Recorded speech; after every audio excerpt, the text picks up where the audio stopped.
Welcome to A9 TV. ముందుగా headlines చూద్దాం. జిల్లా కలెక్టర్లతో సీఎం చంద్రబాబు సమావేశం. కలెక్టర్లకు దిశానిర్దేశం. హార్డ్ వర్క్ అంటే స్మార్ట్ వర్క్ చేయాలన్న చంద్రబాబు.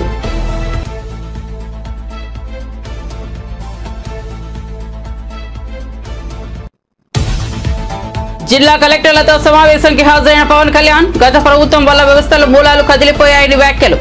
ప్రజల కోసమే కూటమిగా ఏర్పడ్డామని వెల్లడి.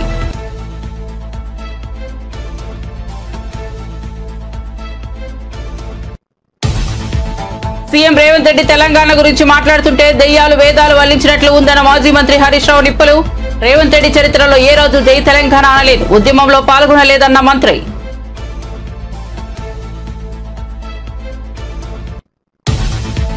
మరింత ముద్రేయన మంచు ఫ్యామిలీ వివాదం. మంచు విష్ణు మీడియా సమావేశం. ప్రతి ఇంట్లో ఇలాంటి సమస్యలు ఉంటాయని వ్యాఖ్య. ఓ తండ్రిగా మనోజ్ పై మోహన్ బాబు తక్కువగానే రియాక్ట్ అయ్యారన్న విష్ణు.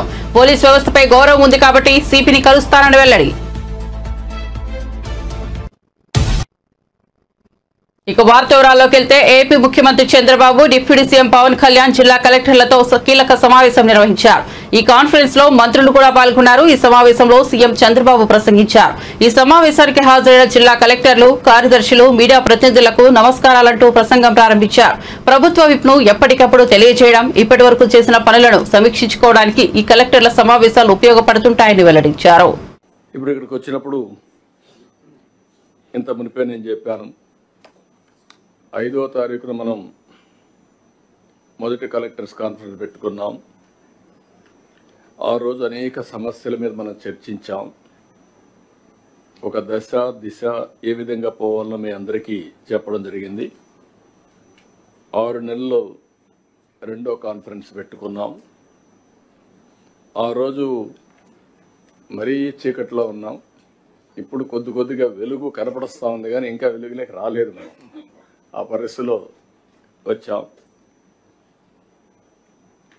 నేను ఎప్పుడు చెప్పేవాడిని, రాష్ట్రం వెంటిలేటర్ పైన ఉందని.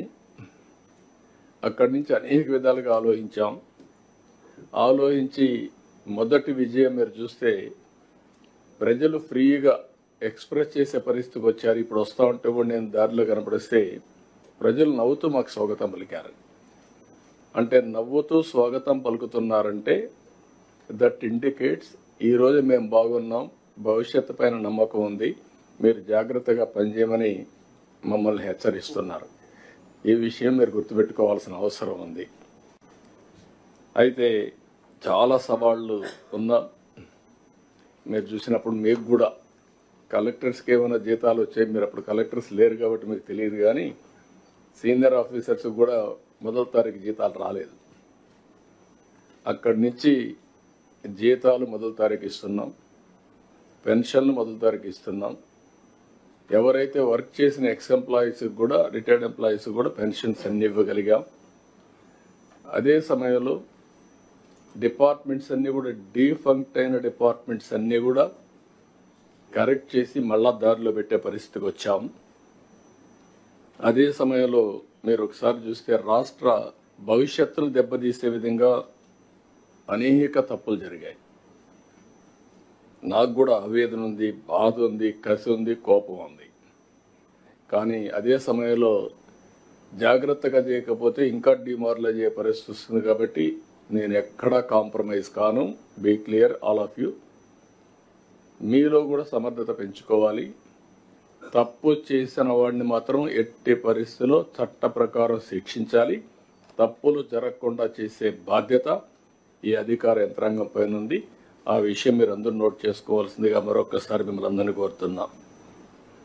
ఎందుకంటే మన బ్రాండ్ దెబ్బతినింది. 5 ఏళ్ళు బయట పోతే అవహేళన చేసే పరిస్థితికి వచ్చారు. అదే మళ్ళీ 6 నెలల్లో ప్రపంచం మొత్తం 1 by 1 మళ్ళీ వచ్చే పరిస్థితికి వచ్చారు. అంటే దీనికి కారణం విశ్వసనీయత, నమ్మకం. ఆ నమ్మకం ఉన్నప్పుడు పెట్టుబడులు వస్తాయి, డెవలప్మెంట్ జరుగుతుంది. ఆటోమేటిక్గా చాలా వరకు మనం అనుకున్న లక్ష్యాలు నెరవేర్చే పరిస్థితికి వస్తాం. అయితే ఇక్కడ కోరుతున్నాం, ఇప్పుడు ఇక్కడికి వచ్చినప్పుడు ఇంత మునిపే నేను చెప్పాను, 5వ తారీఖున మనం మొదటి కలెక్టర్స్ కాన్ఫరెన్స్ పెట్టుకున్నాం. ఆ రోజు జిల్లా కలెక్టర్లతో సీఎం చంద్రబాబు అధ్యక్షతన ఏర్పాటు చేసిన సమావేశానికి ఉప ముఖ్యమంత్రి పవన్ కళ్యాణ్ కూడా హాజరయ్యారు. ఈ సందర్భంగా పవన్ కళ్యాణ్ ప్రసంగించారు. గత ప్రభుత్వం చేసిన పనులు ఏ స్థాయికి వెళ్లాయంటే అన్ని వ్యవస్థల మూలాలు కదిలిపోయాయని వివరించారు. వీటిని సరిదిద్దుకోవడానికి తాము అన్ని విభేదాలను పక్కన పెట్టి ఐక్యంగా ముందుకు కదిలామని పవన్ వివరించారు.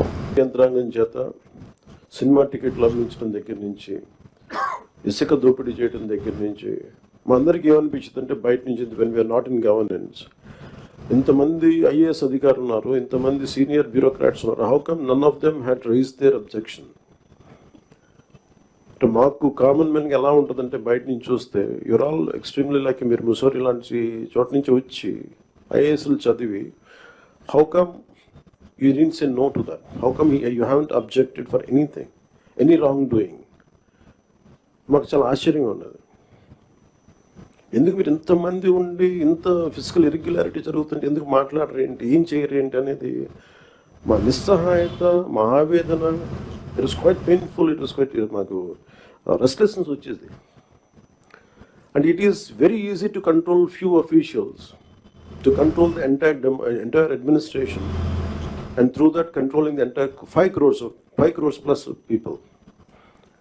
మన నిస్సహాయత రోడ్ల మీదకి వచ్చింది. ఈవెన్చువల్గా either from Syria or rest of the countries including Sri Lanka, if the political leadership fails, it is administrative division, administrative wing should be able to take part, make sure that decay doesn't go further. Last regime law, administration, let me be blunt, administration didn't participate. They just listened to them. They didn't say no. The cost of no of last administration is 10 lakh crores debt to the state.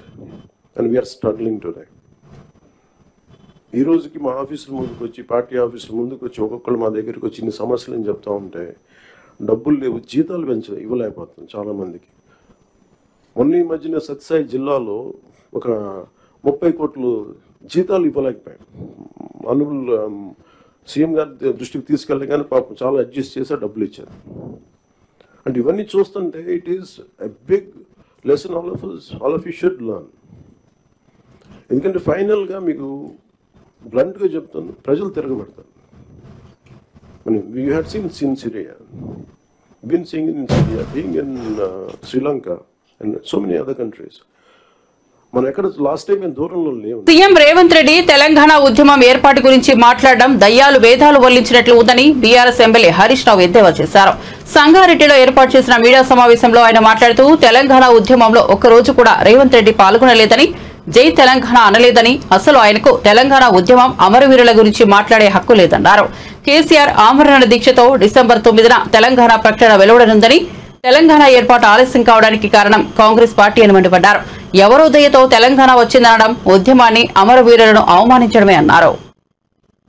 9 ఉద్యమాన్ని ఇనుపకాలతో తొక్కింది ఇందిరమ్మ రాజ్యం.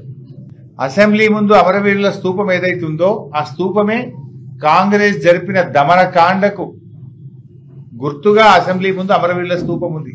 ఆ స్తూపం కింద బుల్లెట్లుంటాయి. 1969 ఉద్యమంలో 369 మందిని Congress party కాల్చి చంపితే ఆ కాంగ్రెస్ యొక్క దమనకాండ, కాంగ్రెస్ పొట్టన పెట్టుకున్న 369 మందికి సూచికగానే ఇవాళ అసెంబ్లీ ముందు అమరవీరుల స్తూపం ఉన్నది.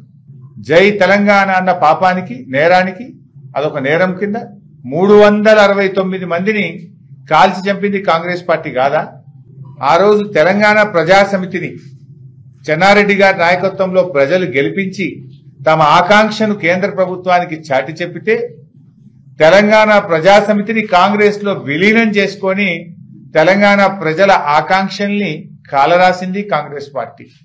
ఏ నాయకునికి పదవి రాకపోయినా తెలంగాణ పేరిట దుకాణం పెట్టాలి, పదవి రాగానే దుకాణం బంద్ చేయాలి. ఇది కాంగ్రెస్ పార్టీ నాయకుల చరిత్ర. ఎందుకంటే కాంగ్రెస్ పార్టీ మొదటి నుంచి కూడా మీరు అన్యాయమే చేసింది. వద్దంటే తెలంగాణను ఆంధ్రలో కలిపిండు. ఫజల్ అలీ కమిషన్ రిపోర్ట్ను బుట్టదాఖలు చేసిండ్రు. 69 ఉద్యమంలో 369 మందిని కాల్చి చంపిండ్రు. ఆ తర్వాత ప్రజాసమితిని 11 ఎంపీలు గెలిపిస్తే వాళ్ళను కాంగ్రెస్ లో కలుపుకొని ప్రజల ఆకాంక్షల్ని కాలరాసిండ్రు. ఇది కాంగ్రెస్ చరిత్ర. 2001లో కేసీఆర్ గారు పార్టీ పెట్టకపోతే, కేసీఆర్ పోరాడకపోతే అసలు తెలంగాణ మాటే లేదు కదా. 2001లో కేసీఆర్ పార్టీ పెట్టక ముందు తెలంగాణ శాసనసభలో, ఆంధ్రప్రదేశ్ శాసనసభలో తెలంగాణ పదం నిషేధించిండ్రు. ఎవరన్నా ఎమ్మెల్యే అసెంబ్లీలో లేచి నా తెలంగాణ అంటే, ఏ తెలంగాణ అనే పదం అసెంబ్లీలో నిషేధించడం, నువ్వు తెలంగాణ అనొద్దు, వెనుకబడ్డ ప్రాంతం అనాలి. ఇది నాటి పరిస్థితి. ఎవరు దీనికి కారణం? 50 ఏళ్ళు ఈ రాష్ట్రాన్ని పాలించిన కాంగ్రెస్ కావచ్చు, 16 ఏళ్లు పాలించిన తెలుగుదేశం. 66 ఏళ్ల మీ పాలనలో ఏం చేసిండ్రు? జై తెలంగాణ అనే పదాన్ని నిషేధించారు. అసెంబ్లీలో ఎమ్మెల్యేలు ఎవరు తెలంగాణ పదం ఎత్తే అవకాశమే లేకుండా చేసిన రోజుల్లో కేసీఆర్ గారు పార్టీ పెట్టి తెలంగాణ సాధించారు. కేసీఆర్ పార్టీ పెట్టకపోతే అసలు తెలంగాణ పదమే లేదు కదా. తెలంగాణ రాష్ట్రం ఎక్కడిది? తెలంగాణ అనే పదమే లేకుండా చేసిన చరిత్ర మీది. ఇక మీరు మేము తెలంగాణ ఇచ్చినామని చెప్తే దయాలు వేదాలు వలిచినట్టు కాదు. ఇది 69 ఉద్యమాన్ని ఇనుపకాలతో తొక్కింది ఇందిరమ్మ రాజ్యం. అసెంబ్లీ ముందు అమరవీరుల స్తూపం ఏదైతుందో ఆ స్తూపమే. కూటమి ప్రభుత్వంపై మాజీ సీఎం జగన్మోహన్ రెడ్డి ఫైర్ అయ్యారు. ప్రకాశం జిల్లా వైఎస్ఆర్ కాంగ్రెస్ పార్టీ ప్రతినిధులతో ఆయన సమావేశం నిర్వహించారు. ఈ సందర్భంగా వైఎస్ జగన్ మాట్లాడుతూ అధికారంలోకి వచ్చిన 6 నెలలకే ఎన్నడూ లేనంత వ్యతిరేకత ఈ ప్రభుత్వంపై కనిపిస్తోందన్నారు. వైసీపీ హయాంలో పలావ్ పెడితే సీఎం చంద్రబాబు బిర్యానీ పెడతారనుకున్నారని, ఇప్పుడు ఆ రెండు పోయాయని చెప్పారు. మన వ్యక్తిత్వం, విశ్వసనీయ వల్లే రేపు మళ్లీ అధికారంలోకి వస్తామని వైఎస్ జగన్ ధీమా వ్యక్తం చేశారు. చంద్రబాబు చెప్పిన అబద్దపు హామీల పట్ల ప్రజలు ఆగ్రహంతో ఉండాలని, దానివల్లనే డైవర్షన్స్ పాలిటిక్స్ కు పాల్పడుతున్నారని మండిపడ్డారు. ఇవన్నీ ప్రజలకు నాసిరకం బియ్యం సప్లై కావడం వల్ల, ప్రజలకు సరిగ్గా బియ్యం సప్లై చేయకపోవడం వల్ల ఇది రివర్స్. ప్రజల దగ్గర నుంచి ఈ డీలర్లు కొనుక్కోవడం, ఈ డీలర్ల దగ్గర నుంచి ఎమ్మెల్యేలు తీసుకోవడం, ఎమ్మెల్యేల దగ్గర నుంచి ఎక్స్పోర్ట్స్. ఇది జరుగుతూ ఉండదు. ఇప్పుడు తప్పు వీళ్ళు చేస్తూ ఉండి ఇంకొకరి మీద ఏళ్ళెత్తి చూపిస్తారు. మన హయాంలో దళారీ వ్యవస్థను పూర్తిగా తీసేసి ప్రతి రైతుకు కనీస మద్దతు ధర ఖచ్చితంగా వచ్చేట్టుగా ఆర్బీకేలే వాళ్లకు పేమెంట్ స్లిప్స్ ఇచ్చేట్టుగా మన ప్రభుత్వంలో జరిగితే, రైతుకు ఏ మిల్లుకు తాను పోవాలి అనేది పూర్తిగా పక్కన పెట్టేసి పలాని మిల్లుకే మీరు పోవాలి అనేది తీసేసి రైతుకు మిల్లర్కు సంబంధం లేకుండా చేసిన పాలన మంది. ఆర్బీకే దగ్గరనే మీకు ఎంత రేటు వస్తుంది అని చెప్పి అక్కడే స్లిప్స్ ఇచ్చే కార్యక్రమం జరిగింది, మన హయాంలో జరిగింది. ఈరోజు ఏం జరుగుతూ ఉంది? రైతులు పంట చేతికి వచ్చేసరికి ఈ క్రాప్ లేదు, ఆర్బీకే వ్యవస్థ నీరు గారిపోయింది, ఆర్బీకే దగ్గర కొనుగోలు చేసేవాడు లేడు. సో రైతులు గత్యంతరం లేక మిల్లర్ల దగ్గరికి పోవడం, మిల్లర్లు 300 రూపాయలు 400 రూపాయలు తక్కువ రేటు కొనుగోలు చేయడం, ఇది ఇప్పుడు జరుగుతూ ఉంది. అన్ని రకాలుగా సర్వనాశనం చేస్తూ ఉన్న ఈ పరిస్థితుల మధ్య, ఈ డైవర్షన్ పాలిటిక్స్ మధ్య ఈరోజు మనం పార్టీ బలోపేతానికి, పార్టీ బలోపేతంతో పాటు ప్రజల తరపున మనం నిలబడడానికి ఏ రకమైన ఉద్యమం చేయాలి, ఎలా ఉద్యమాలు చేయాలి అని చెప్పి ఆలోచన చేయడానికి మనం అంతా కూడా ఈరోజు సన్నద్ధమైనాం. ఎందుకంటే ప్రజల తరపున మళ్ళీ పోరాటం చేయాల్సిన సమయం వచ్చింది. ప్రజల తరపున ప్రజలకు దగ్గర కావాల్సిన సమయం వచ్చింది. ప్రజలు ఇబ్బందుల్లో ఉన్నప్పుడు మనం ఉన్నాము అన్న భరోసా ప్రజలకు మనం ఇవ్వాలి. ప్రతి అడుగులోనూ వ్యతిరేకతే. ఒకవైపున చేయాల్సిన ఏ మంచి పని జరగలేదు. సూపర్ 6లు లేవు, సూపర్ 7లు లేవు. మరోవైపున వ్యవస్థలన్నీ పూర్తిగా నీరు గారిపోయాయి. విద్యారంగం కానీ, వైద్య రంగం కానీ, వ్యవసాయ రంగం కానీ, డోర్ డెలివరీ కానీ, గవర్నెన్స్ కానీ. మరోవైపున చూస్తే బాధుడే బాధుడు. కరెంటు బిల్లులు ముట్టుకుంటే, కరెంటు బిల్లులు ఈరోజు ముట్టుకుంటే ఈ నెల స్టార్ట్ అయింది. ఇంకా మొదటి డోసే 6,000 కోట్ల రూపాయలకు సంబంధించిన మొదటి డోసు ఈరోజు ఇచ్చినాడు ఈ నెల బిల్లులో. నవంబర్ నెల బిల్లు, డిసెంబర్ నెల బిల్లు, ఏ ఇంటికి వెళ్ళి కరెంటు బిల్లు ఎంత అని చెప్పి తేడా అడిగితే ప్రతి ఇంట్లో కూడా తేడా కనిపిస్తుంది. కనీసం 300 రూపాయలు పైన రేట్లు పెరిగినాయి. అది ఈ నెలే. రేపు నెల మరో 9,000 కోట్లు వేస్తున్నాడు. ఆ 9,000 కోట్ల భారం కూడా రేపు నెల బిల్లులో కనిపిస్తుంది. Passengers in 2024, reflecting a growth of almost 4 times. The flight moments have jumped from 220 per day to more than 550 flights per day during the same period, which is quite remarkable growth. When we look at the airports across the country, we are very proud with the achievements that the Hyderabad airport has specifically achieved. And in anticipation of the rapid growth in passenger traffic, the terminal capacity has also been increased to 34 million per annum recently, which is also very good for the passengers. And this APOC facility that we are starting today totally aligns with that vision that I have for the country, and especially when I took charge as the Minister for Civil Aviation, the word that I used specifically in how I am going to deal with civil aviation was I want to create ease of flying. I want to make it more passenger-centric. And how do you do that is to bring in the available technology that is there today into the day-to-day operations for the airlines, for the airports and other technologies. The mission to onboard people from even the remotest corners of the country onto the aircraft, which he famously says, Hawai chappal se Hawai jahaj ka safar. This has become a reality today in this country. And today, air travel is no longer a luxury or only for the elite, but a common mode of transportation for millions of Indians. So my seeing of civil aviation is more like a civilian aviation. That is what I wanted to create in this country. And my vision for the next 5 years is we have to create 50 more airports in this country itself. When this was the first PPP model, in fact, his vision was much before itself. When he was pulling in the land in Shamshabad to create a greenfield airport, at that point of time, PPP model was not at all a reality in the country. And especially airports with a capacity of 5,000 acres. It was like a political suicide only at that time, collecting 5,000 acres. But he stuck to it. New airport that's going to come to Hyderabad, then it has to have 5,000 acres. It has to have all the capacity that it needs, not only for today, not only for 5 years, but maybe for 30 years, 40 years, 50 years down the line. And that is the kind of vision our leader Nara Chandrababu Naidu had at that time.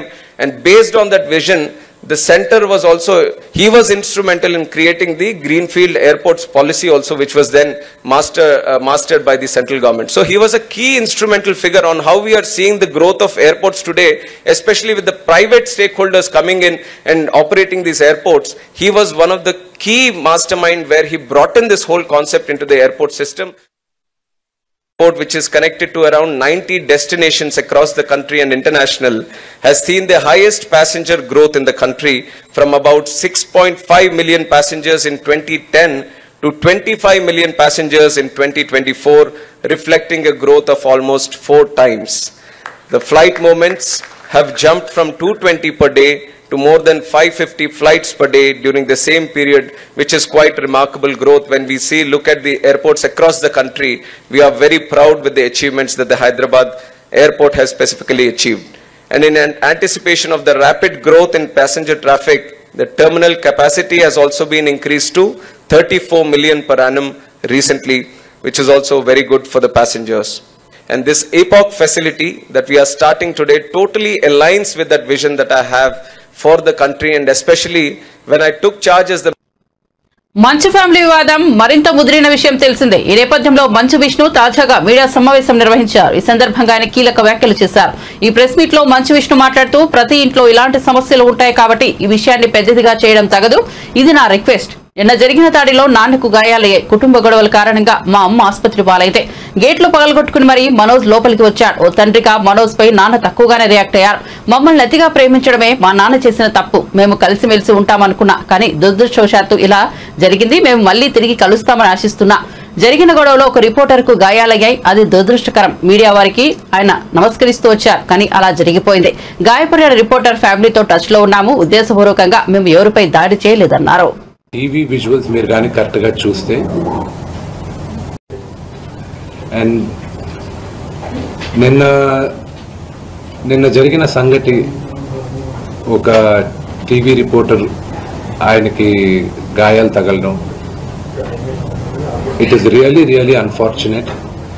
ఉద్దేశపూర్వకంగా ఎవరిని hurt చేయాలని లేదు. నిన్న మీరు visuals చూస్తే, TV visuals మీరు కానీ కరెక్ట్గా చూస్తే, గేటు పగలగొట్టుకొని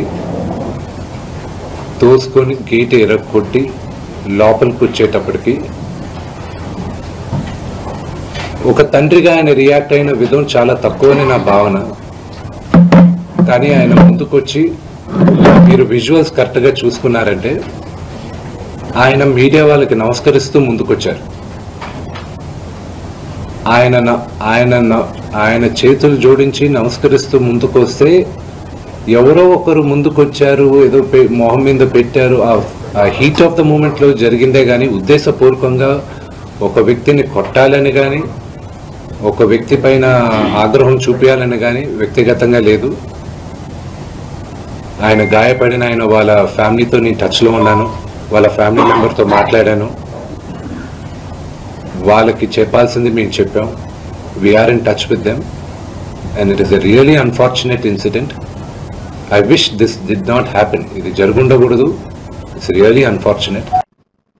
తన కుటుంబంలో జరుగుతున్న వివాదం నేపథ్యంలో హీరో మంచు మనోజ్ తీవ్ర భావోద్వేగానికి గురయ్యారు. తాజాగా ఆయన మీడియాతో మాట్లాడారు. ఈ సందర్భంగా తన తండ్రి మోహన్ బాబు, అన్న విష్ణు తరపున జర్నలిస్టులకు క్షమాపణ చెప్పారు. ఇలాంటి రోజు వస్తుందనుకోలేదని, తన కోసం వచ్చిన జర్నలిస్టులకు ఇలా జరగడం బాధాకరమన్నారు. జర్నలిస్టుల కుటుంబాలకు ఎప్పుడూ తోడు ఉంటానని మనోజ్ అన్నారు.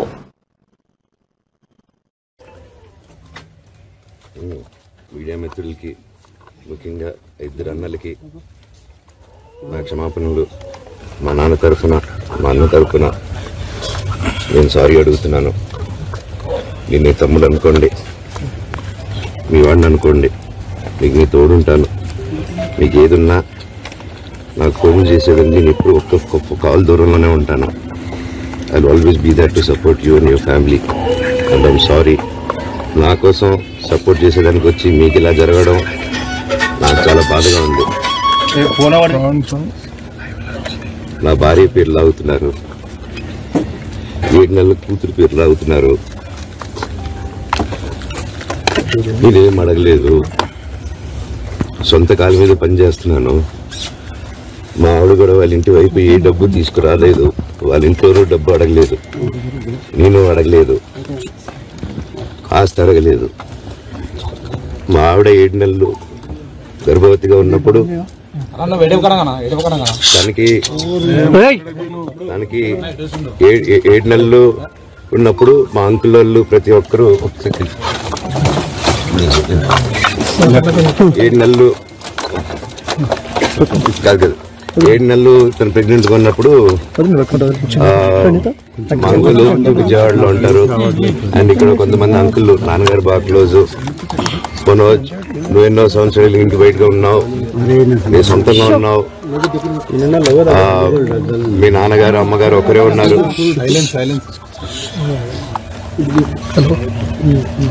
మీ నాన్నగారు అమ్మగారు ఒకరే ఉన్నారు. మీ అన్నయ్య ఏమో దుబాయ్కి షిఫ్ట్ అయిపోయాడు ఫ్యామిలీతో.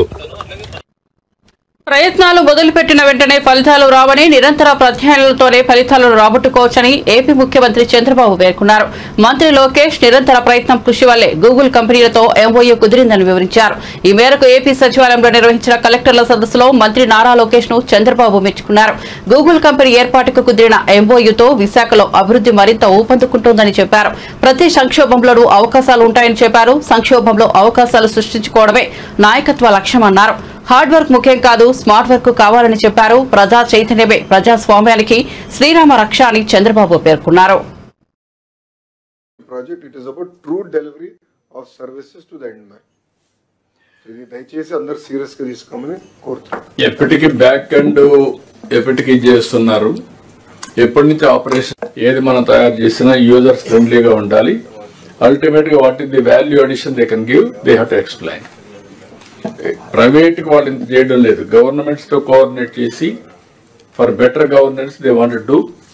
నా లెక్క ప్రకారం ఇప్పటి వరకు ఇండియాలో ఎక్కడ చేయలేదు. ఏ గవర్నమెంట్ కూడా స్టాండ్ అలోన్ సిస్టమ్ లో చేస్తున్నారు. First of it's kind integrate approach. Total గా అన్ని కూడా ఇంటిగ్రేట్ చేస్తున్నాం, all services. Sir small submission sir, ఇక్కడ ప్రధానంగా ఏంటంటే మొత్తం సింగిల్ నంబర్ లో entire government delivery we want to stream line. So departments cannot maintain their own numbers. From RTC, birth certificate, death certificate, reissuance of Board of Intermediate Marks, for example, or even school related, caste certificate.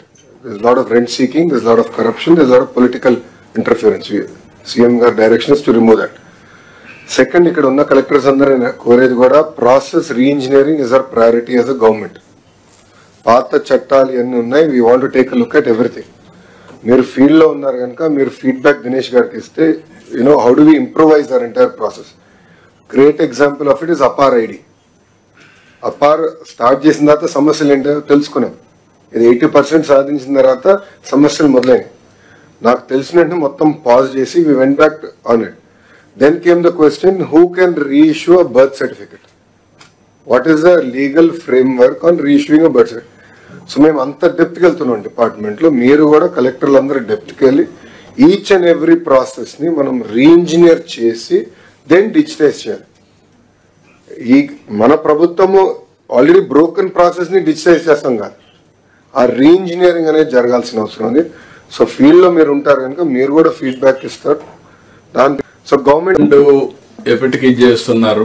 మనం start చేయాలి. QR code, put it on blockchain. Before we launch, we have to ensure that is done also. E-passbook is different, but even birth certificate ఇచ్చినాక ఒక type of paper మనం ఇవ్వాలి.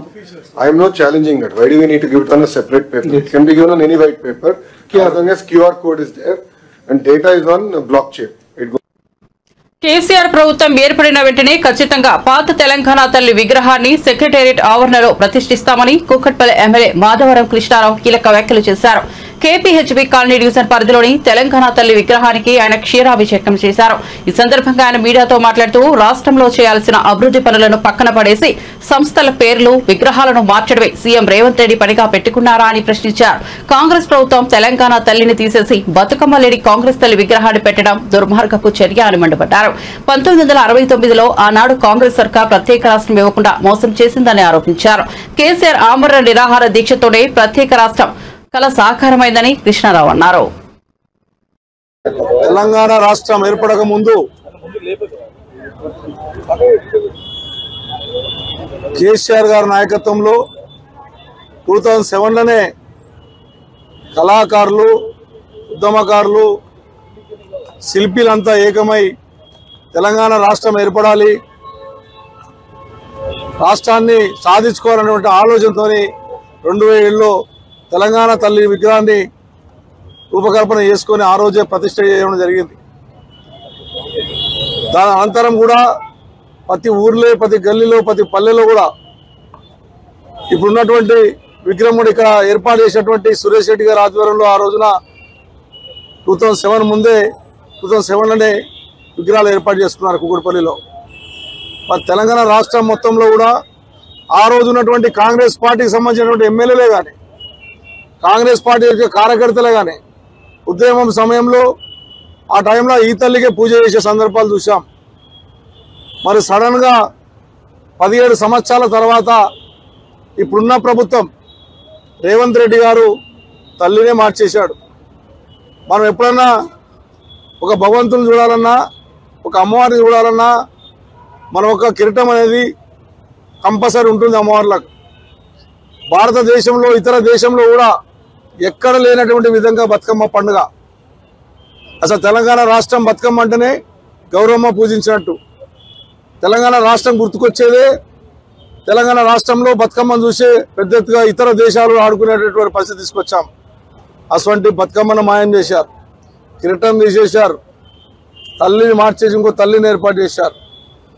ఈ రాష్ట్రానికి ప్రజల సేవ చేయాలి తప్ప గత ప్రభుత్వాలు చేసిన పేర్లు చేంజ్ చేసి కొత్త పేర్లు పెట్టడం అనేది ఈ దుర్మార్గమైనటువంటి ఆలోచన. ఇలా మీరు చేంజ్ చేస్తారు, మేము వచ్చినాక మేము చేంజ్ చేస్తామన్నటువంటి ఆలోచన ఇది కరెక్ట్ కాదు. ఆ రకమైనటువంటి ముఖ్యమంత్రి గారు కేసీఆర్ చేసినటువంటి ఉద్యమం కేంద్రంలో కాంగ్రెస్ పార్టీ ఉంది కాబట్టి ఆ రోజుల్లో అన్ని పార్టీలను మెడ వంచి. బులెటిన్ ముగించే ముందు హెడ్లైన్స్ మరోసారి చూద్దాం. జిల్లా కలెక్టర్లతో సీఎం చంద్రబాబు సమావేశం. కలెక్టర్లకు దిశానిర్దేశం. హార్డ్ వర్క్ అంటే స్మార్ట్ వర్క్ చేయాలన్న చంద్రబాబు.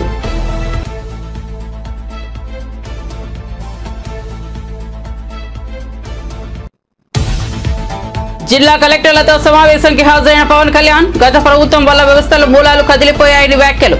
ప్రజల కోసమే కూటమిగా ఏర్పడ్డామని వెల్లడి.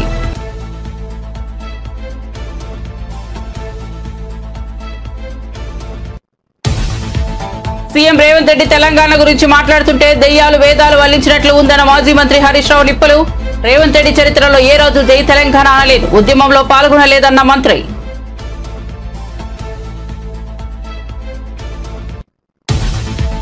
మరింత ముదిరిన మంచు ఫ్యామిలీ వివాదం. మంచు విష్ణు మీడియా సమావేశం. ప్రతి ఇంట్లో ఇలాంటి సమస్యలు ఉంటాయని వ్యాఖ్య. ఓ తండ్రిగా మనోజ్ పై మోహన్ బాబు తక్కువగానే రియాక్ట్ అయ్యారన్న విష్ణు. పోలీస్ వ్యవస్థపై గౌరవం ఉంది కాబట్టి సిపిని కలుస్తానని వెల్లడి. మరిన్ని అప్డేట్స్ కోసం చూస్తూనే ఉండండి A9 TV.